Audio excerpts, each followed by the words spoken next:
Good morning guys! Aniya naman ko ang inyong inahan sa buntag krus sa hapon. So, nangapi mi aning buntaga kay punto namin ng mata. Unya kay gutom naman kayo. So, nangapi sa mi. Supposedly, dili mi kay hilig og kanang kape na isula og biskwit ba. Kay dapat diretso na pamahaw niya ape na kay gigutom naman mi, so nangapi na lang yung bigahan.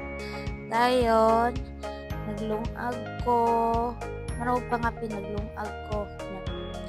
Wala ako galuto dirag sudan kay palit rami ani o sudan sa gawas kay punto na oy nya ganun gutom na. Dayon nang limpyo ra pud ko ani kay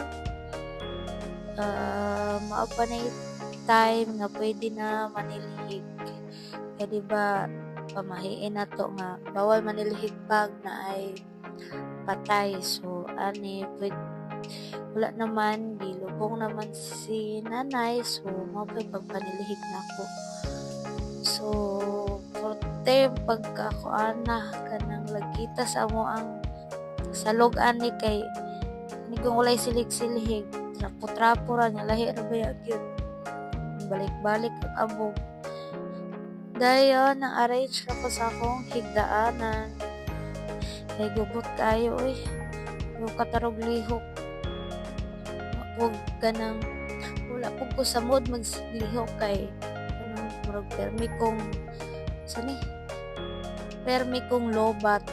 Baga, ganang, gitulog ko ba kay, kagabi kahapon jote na nag-out practice nya mauli taga alas 11 na niya nag-abot pa gid na ko ana diri sa boarding house mag-edit pa jud ko. So nang wala ko ganay maglihok kay nikabuntag matulog ra ko.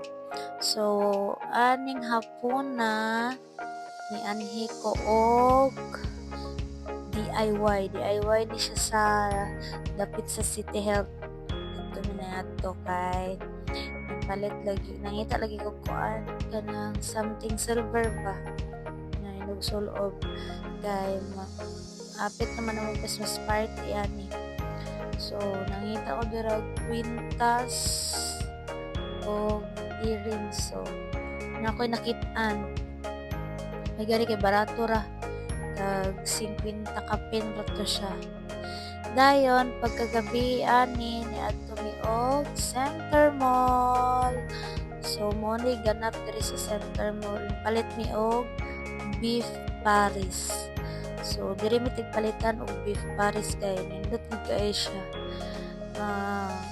Kanang daghan siya unod ba dili kay sa nang uban bitaw nga pila ka buok unod kani siya kay daghan gid siya pure gid siya nga beef unod ang sulod niya na mo ni ilahang ngalan Manila's Best Beef Paris. Naani siya sa Center Mall kilid ni siya ng sa nadra paseo. So dira may palitan og beef Paris tag 60 na ilang usa kay nana. Tapos ang ilang rice kay 10 kanang rice ni nana sa kagamay may yahong. So, 10 pesos plus 62. So, 70 na siya.